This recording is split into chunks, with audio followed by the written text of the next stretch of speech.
So I saw this on YouTube, Asmongold TV, 18 hours ago, 1.5 million views. Is this World War III? And if you type in World War III into YouTube, Twitter, Blue Sky, Instagram, TikTok, you will find loads of videos talking about World War III happening because Israel have attacked Iran and Iran has responded. And obviously, the average person who doesn't know much about the world, they see pretty much any conflict as the start of World War III. And you saw this a lot when Russia invaded Ukraine. And I obviously understand that a lot more to your average person when you see a major superpower invade another European country in such a dramatic way, in a way that we haven't seen in a long, long time. That does maybe feel like the start of World War III. And what I want this video to serve as is if there is another conflict in the world, you can direct people to this video, you can watch it yourself, because this is my video talking about how none of these conflicts are going to result in World War III, and any person saying that they are is fear-mongering, doesn't know what they're talking about, and I feel like it's irresponsible to start freaking people out about either the inevitability of World War III or it even being like a realistic thing that will happen, because if you look at any of these conflicts through a rational lens, you will know they will not spiral into World War III. This video isn't designed to make people feel okay and then go back to brunch. Like, I'm saying it's not going to be World War III, so you can feel okay about a horrible war happening around the world. It's more about we actually have to analyze these conflicts in a very rational way to actually get to the heart of what's happening and judge it through that, rather than taking this hysterical framing of World War III, which I also think is problematic inherently, because if we're using this framing, who are the good guys in World War I and World War II? Who do we understand to be the good guys? The United States. So are we saying the United States are the good guys in a potential World War III when clearly them and Israel are the bad guys in this scenario? So I want to talk about all of this today. I want to talk about the actual conflict going on right now, and then I want to talk about how people should analyze these conflicts going forward, and why you should pretty much never come to the conclusion that World War III is around the corner, because World War III is just not happening. So all of that coming up for you today. Please subscribe to the channel. Maybe consider supporting my work on Patreon or YouTube memberships. When I talk about things like war, there is a potential these videos will get demonetized. And if you've watched the video and you liked it, please leave a like and subscribe to the channel. So let's get into what is happening right now, and let's get into the situation. So like I said, go on social media, go anywhere, and you're seeing everyone react to the conflict between Iran and Israel by saying it could lead to World War III. So let's get into just the reality of what's been happening. So, of course, after October 7th, Netanyahu saw the opportunity to do something he's always wanted to do, and that is claim Gaza. This has also been combined with further steps to settling parts of the West Bank, which is not governed by Hamas. And what the Netanyahu government has done, with the overwhelming support of most Israeli Jews, is done a genocide in Gaza to try and make it a part of Israel. And of course, the Biden administration and Kamala Harris as well, they let Netanyahu do whatever he wants. Now, Netanyahu at home, before this, was insanely unpopular, facing loads of protests, facing obviously loads of investigation into things like his corruption. And it seems like, from his own personal perspective, all of these things he's doing right now are just for him to survive politically, including this recent attack on Iran. But what I will say, and what a lot of liberals will tell you, this is like Israel being held captive by a madman dictator. Israel isn't a democracy in how we understand it, but Netanyahu also isn't a dictator. The reason he's been doing these things is because they are overwhelmingly popular with Israeli society, and that's what is allowing him to survive politically. War of Iran is popular. Genocide in Gaza is popular. Overwhelmingly so. Israel is a fascist society that wants these things continuously. The leader of the opposition wants this just as much as Netanyahu. He would just do it in a slightly different way, right? They hate Netanyahu for a variety of other reasons. The things he does in terms of his policy towards Lebanon, Iran, and Palestine is overwhelmingly popular. That's why so many people are still fighting the wars for him in a partly conscript military, because they agree with what Israel are doing, right? So this is one guy's survival. This is one guy's political survival, which is making him take these steps. But make no mistake, this is what Israel wants. This is what the political, military establishment of Israel wants, and this is what the United States wants as well. And now let's talk about this in terms of like how these countries view Iran.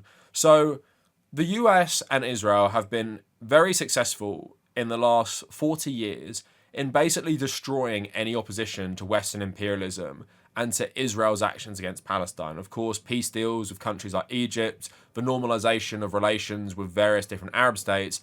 Part of the reason for the October 7th attacks was Saudi Arabia and Israel getting closer to normalized relations, right? So Saudi Arabia normalizing relations with Israel is literally like the complete nullification of most Western-aligned opposition to what Israel have done in Palestine. And if they achieved this, you only have a few outliers. So you would have Syria, back then when it was controlled by Assad. You'd have Hezbollah in Lebanon. Of course, you'd have groups like Hamas. And you would have the major one, Iran. Throughout my life, Iran has been called a rogue state. It's been called the boogeyman, and you're basically conditioned in England to hate Iran and see it as like the global funder of jihadi terrorism all around the world. In contrast with Saudi Arabia, which is becoming more westernized, everyone loves going there for boxing, for football. Despite the fact that Iran is more of a democracy than Saudi Arabia, women have better rights in Iran than Saudi Arabia, despite the fact that Saudi Arabia is far worse, far more conservative and Islamic than Iran, you're basically told the opposite is true. Now, I'm not, saying nice things about the Islamic Republic of Iran. I don't like theocracies generally. Saudi Arabia has been more fundamentalist for a lot longer than Iran has. And most people in Iran are not fundamentalists. And we could talk about the whole history of why there even is a theocracy at this point as well. But simply put, Iran is the last major obstacle to the Middle East basically being completely pro-Israel and pro-American. But Iran represents a significant threat because it has a powerful military, it has massive oil reserves as well, and a lot of the stuff we've been seeing recently in the Middle East, whether that be the Saudi war in Yemen, or even stuff to do with Palestine, is proxy wars between Iran, Israel, and America. Now, of course, we did have the nuclear deal with Iran in 2015, and to a lot of people in America, this is a bad thing because you're essentially allowing Iran to still exist. And since Trump tore up this deal, they've been continuing with their nuclear program. And to the Israelis and the Americans, if Iran did get a nuclear bomb, that pretty much makes them untouchable. So this whole goal of basically making the entire Middle East pro-Israeli and pro-American is going to be under serious pressure when you have a state like Iran having nuclear weapons. The goal of American imperialism in the region is just to make sure there are no threats to colonialism, there are no threats to private enterprise, there are no threats to just the complete dominance of America. And this is what America has been pursuing since the end of the Cold War and the end of the Soviet Union. The one thing they didn't really plan for was China to become this massive superpower. But at the end of the day, because China has been relatively isolated compared to the old communist bloc of all these countries, China has had to adapt to the globalized capitalist economy. So although China is this big power that the US doesn't particularly like, it is very essential to global capitalism. Of course, they have a massive economic relationship with China. So much private enterprise was taken from America and sent to China so they could exploit like cheaper labor back in the day. That's a relationship that Iran just doesn't have with the West. But Iran has fairly close ties with Russia, with North Korea, and decent enough ties with China.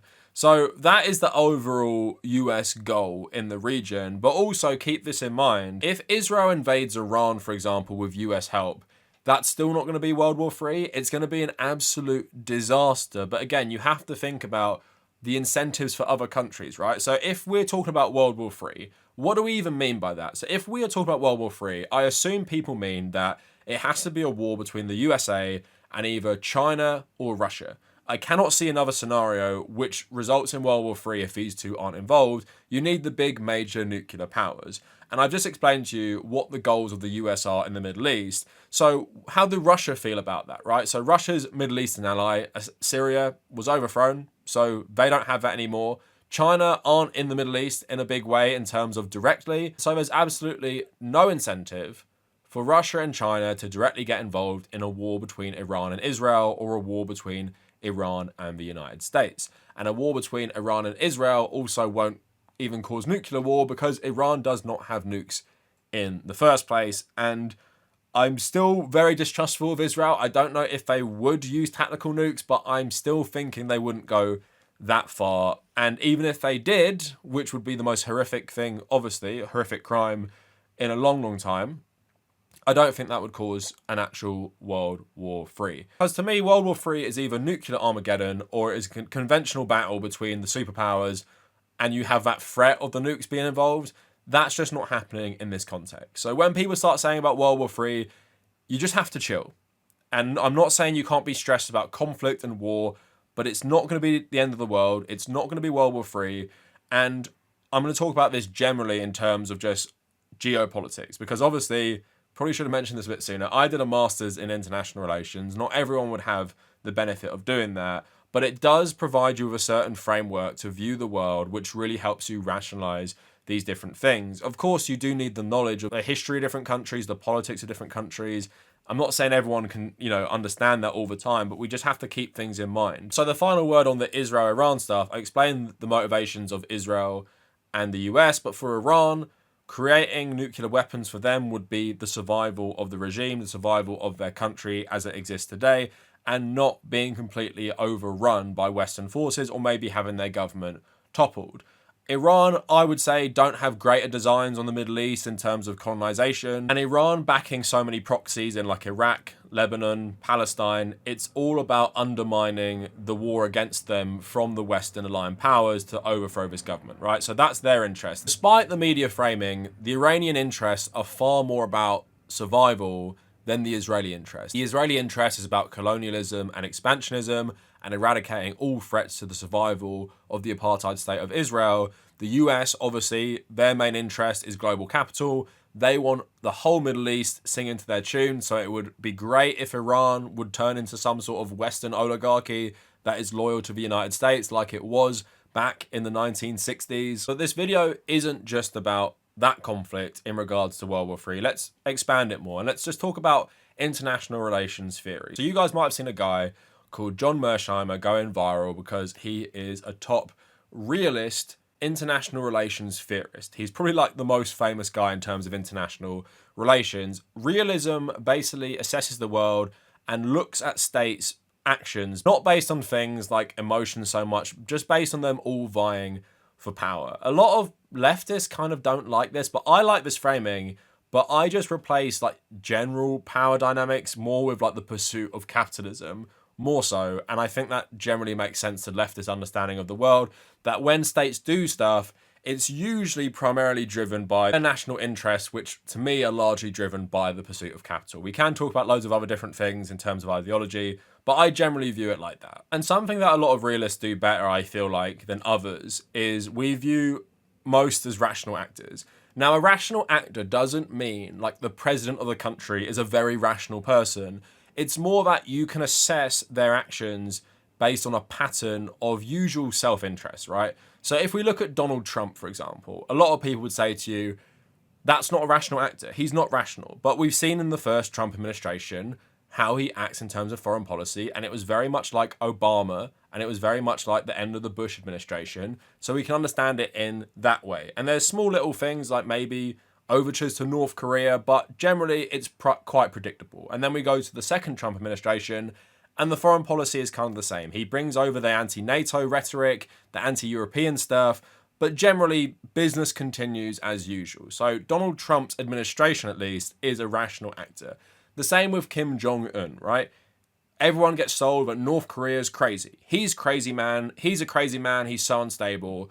But everything that Korea does is predictable and is within the pattern that they've established since North Korea has even been a thing, right? So you can generally predict what they're going to do, or you predict how they're going to react to how they're provoked, or how they will provoke others based on certain things, right? The world generally isn't the Wild West, and it's quite predictable. And even with like Putin's war in Ukraine, you can see this in terms of like a lot of things, but it is predictable. Like I didn't actually think he would invade Ukraine, but the reasons that he did it for are reasons that people understand for a long time. And basically the difference between different international relations scholars is how much emphasis do you place on Vladimir Putin as this individual with an ideology versus Russian foreign policy in general. And if we're looking at Russian foreign policy in general, creating buffer zones to the West is something they've done for a long, long time, and undermining Western aligned countries and trying to grab more territory for Russia. It's something they've been doing for a long time. And even in that, you can see they don't want a war with NATO and they don't want a war with the United States. As scary as it might be, when you view it through this angle, you can see that Russia wouldn't actually attack NATO. And I know people always bang on about how there's going to be a war between England and Russia. I see that so much in the English press. That's not in Russia's interest. That's not in the UK interest. That's just not going to happen. Just like World War III isn't going to happen. I'm very, very confident these things aren't happening based on, again, analysing how certain states act. And I'll give you like a perfect example, something that most of you probably don't know anything about, but that's why I think it's a good example. Let me give you an example where you don't probably know the context. So look at the foreign policy of Thailand in the 20th century. So Thailand, previously Siam, is the most stable and powerful Southeast Asian country in the 20th century. There's always been rivalries between the various iterations of what is now Cambodia, Vietnam, and Thailand. But Thailand's self-interest is primarily based on its influence in Southeast Asia. Also, compared to a lot of other Asian countries in this period, it wasn't under the boot of European colonialism. So when World War II breaks out and Japan starts sweeping across Asia, invading all these countries, including invading Thailand, Thailand quickly capitulates and allies itself with the Japanese Empire. The Japanese Empire doesn't make Thailand a puppet government. It actually returns some of its old claims to territory in places like Cambodia. And while Thailand doesn't really directly participate in the Second World War, it does allow the Japanese to use Thailand as a base and into further incursions against the British and other enemies they had in Asia. Although allied with the Japanese, Thailand's actions in the war were fairly neutral, and it allowed their government to survive. There was a big guerrilla movement in Thailand itself, that the Thai people didn't all agree with this, but in terms of the Thai monarchy and Thai government, this is something they did for their benefit in Southeast Asia. Again, it's motivated by what they want in the region, and there is no incentive in their foreign policy to try and fight a prolonged war with the Japanese and side with the British.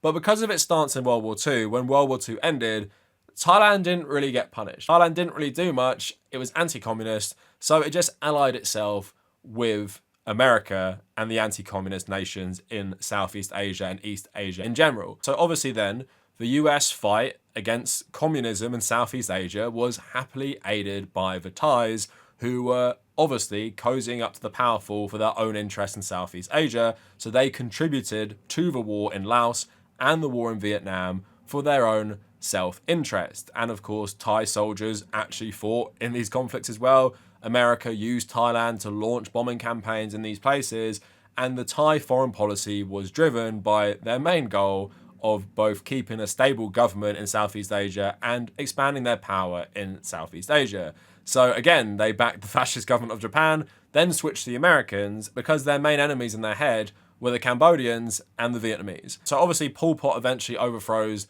the Cambodian government and becomes in charge of the country, starts doing obviously absolutely terrible things. And then after the Vietnam War ended, the Vietnamese invaded Cambodia and overthrew Pol Pot. So again, Thais really only cared about their own self-interest. So what did they do? Their intelligence services helped Pol Pot, they gave him weapons, and they helped his guerrilla war against the new Vietnamese-backed government. And the Thais also fought border disputes with the Vietnamese, right? And this only stopped when the Vietnamese left and a new government was formed after this. So I'm giving you that example because when you grow up in a Western country, you are conditioned to view foreign policy and loads of other stuff through morals. Why did Britain go to war in World War II? Because they hated the Nazis and they hated fascism. That's what you're told. Why did Britain go to war in World War I? Because of course they wanted to stick up for democracy in the face of German expansionism and militarism. Obviously, especially the second one, complete bullshit. But when you're brainwashed with that your whole life, it's hard to see foreign policy differently. So I'm using the Thai example because, yes, most of you won't know about Thai history, but there you can see a perfect example of this monarchy that really only cared about its influence in one particular region, and it would side with far more powerful countries to achieve its ends, even if that means siding with absolutely terrible groups like Pol Pot or the Japanese Empire in World War II. It did that because this country just cared about this thing, right? And that's how it acted. Wasn't necessarily because of morals, wasn't necessarily because they gave a shit about all this stuff. It was primarily motivated by self-interest. And anti-communism was self-interest for them because obviously Thailand's a monarchy. Backing Pol Pot made sense to them because they're scared that Vietnam are going to completely take over the whole of Southeast Asia if Cambodia remains a communist country sympathetic to Vietnam. So again, it's all motivated by self-interest, and that's how you can analyze all these things. So now to conclude the video, let's take what I've said and apply it to what people will be saying will actually be World War III, and that is Taiwan. Now, the US obviously has some security guarantees with Taiwan, and Taiwan is allied with Japan, Korea, America against a potential Chinese invasion. So from the Chinese point of view, Taiwan is China. And from some political parties, the old ruling party in Taiwan, Taiwan also claims the whole of China. Like, they both claim the whole of China. And it's only the more recent political party that's been in charge since 2016 that claims Taiwan as its own sovereign territory, right? But Chinese foreign policy in this regard is basically just unification of what they see as their old homelands. Probably eventually they want Hong Kong and Taiwan under direct communist control. We don't know this for certain. We don't know for certain that, you know, the communist government are actually going to invade Taiwan, but it is definitely a possibility based on their own foreign policy. And direct action by China in regards to foreign policy is usually revolving around their border. It's not like the United States, which considers its national security, like if their soldiers get attacked in the Middle East. China is primarily concerned with just its borders, and that includes Taiwan or the border with India, border with Afghanistan, whatever, right? So we view it in terms of that. And if China were to invade Taiwan, you would assume they've made the calculation that enraging the international community is worth it for taking this territory and also essentially provoking the United States. It's in the Chinese government's self-interest to maybe do this in terms of its nationalism, but also to do it in terms of its economy. We all know about chip manufacturing in Taiwan, but then we come to the US, right? So people would say, well, if China did this, it's World War III. So then you look at the US interest, that sure, they do like Taiwan not being run by the mainland, but would the US start World War III over Taiwan? No, they just wouldn't, right? And we look at the US in terms of the politics, look at the political appetite. Is there any appetite in the US right now for its citizens to be drafted to go fight a war with a foreign power? Absolutely not. And for any US president, doesn't matter what political party, it's political suicide to start a war with another country where US troops will be dying in their thousands to defend a territory that most of them don't give a shit about and don't know anything about, right? And also you have to think about the broader context that if China and the US go to war in this region, what happens in Korea, what happens with Japan? Is there really an interest for these countries to go to war over Taiwan? Or would they allow China to take it? They would allow China to take it because the main thing everyone has to remember, our global economy now is way too intertwined for this war to be something that everyone wants. And China just is so vital to the global economy. You know, Russia became a pariah for a couple years. It's slowly coming back. It would be even less for China in terms of how much pharmaceutical ingredients come from China, how much manufacturing is done in China, how much China is influencing so much of the world now, and that's only growing. To go to war with China, actual direct confrontation with China, would just be suicide for so many countries to do, that it's just like not going to happen. And there is just no desire and interest from a lot of these countries to do this, because in some ways you might as well be declaring economic war on yourself. And of course that would be scary. Of course I don't want China to invade Taiwan and stuff like that. But again, with every new conflict, you're going to see people say, oh my God, it's World War III. And just like with Russia invading Ukraine, it is very scary, but you have to think about either the risks for certain countries to actually fight back, or what do you get out of it? So what would the US get out of actually fighting a war with China? There is barely any positives to that. There are so many negatives, like, which would fundamentally alter the course of human history, but also like completely destroy America in many ways. If you're acting within your own self-interest, again, the US's self-interest is to not go to war with China as much as it would want to, but there is a US interest to go to war with Iran, and that is way more tolerable, that is way more feasible, and it's way more low risk for them, and there's a high reward. But of course, that conflict won't spill into World War III. So again, that's what you have to keep into mind when we assess all these conflicts. Why do states act the way they do? And what is there to gain versus what is there to lose? And again, the US will always say shit like it will defend Taiwan. All of these countries will say this, but they're not going to do it, because the risk of both nuclear war is too high And even the risk of conventional war for Western forces is actual political suicide for the parties governing.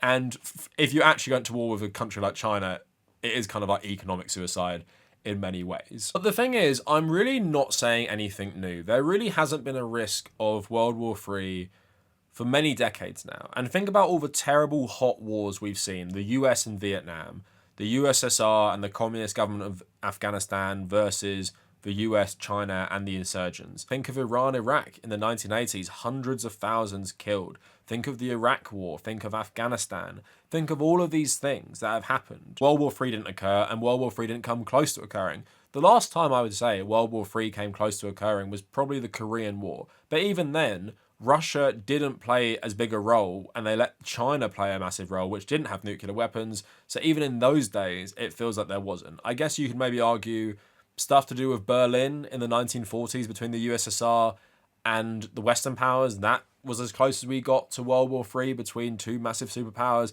But it's just not happening. And what we're going to see continually is proxy war. But that's what we saw in the Cold War. Proxy war, proxy war, proxy war.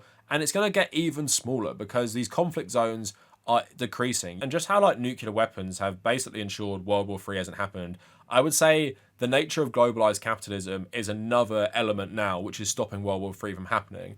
Not saying it's a good thing, but we just rely on each other way too much. The supply chain relies on these countries way too much for any one superpower being motivated to actually destroy it. So what we're just going to continually see is there'll be wars in different places. Maybe China will invade Taiwan. Maybe that will happen. But don't expect the South Koreans, Japanese, and Americans and Australians to fly over and start fighting the Chinese invasion. It's just not going to happen. So obviously, war is terrible. I don't want wars to happen. I want us all to live in peace. I want a global socialist world. I don't want these divisions. But what I'm trying to say is World War III isn't happening. Dial down the temperature when analysing these conflicts. And also, I think taking it to 11 straight away just makes people not want to analyse what's actually happening. And also, the one thing I end it on, if you convince people World War III is likely happening and then it doesn't, they'll just be relieved it doesn't happen, right? So if Iran and Israel agree a ceasefire tonight and say, we will not fight for another year, everyone's just relieved and goes back to their lives. But if you actually analyse the situation, you'd be like, oh, well, Netanyahu is still in power. Donald Trump obviously still wants Iran taken out. All of these things are still happening. So I'm going to keep paying attention and I'm going to keep like judging politics based on these things. I'm not just going to be relieved because nuclear Armageddon didn't come out of this. And that's why it's important, despite them being actual terrible countries and like terrible governments, to analyze these things with certain factors and realize why countries do certain things, even if they're terrible, because that helps you analyze the world and what's happening rather than a hysterical reaction, which pretty much helps no one. And I would say a lot of hysterical reaction to war only helps right-wing politicians and helps ushering fascism because it's just preying on your emotions and ignorance rather than you taking a more level-headed approach. And I get that can be hard. It can be hard, especially when it comes to things like Israel and Gaza and you're seeing such terrible shit and you want it to stop and you can still think that and you can still advocate against it. I'm not telling people to just think, oh, it's not World War III, it's okay. But again, you have to have your critical thinking skills and think about why these conflicts are actually happening and then go from there. So that is it for the video. Let me know what you guys think in the comments. And if you made it this far, thank you for watching.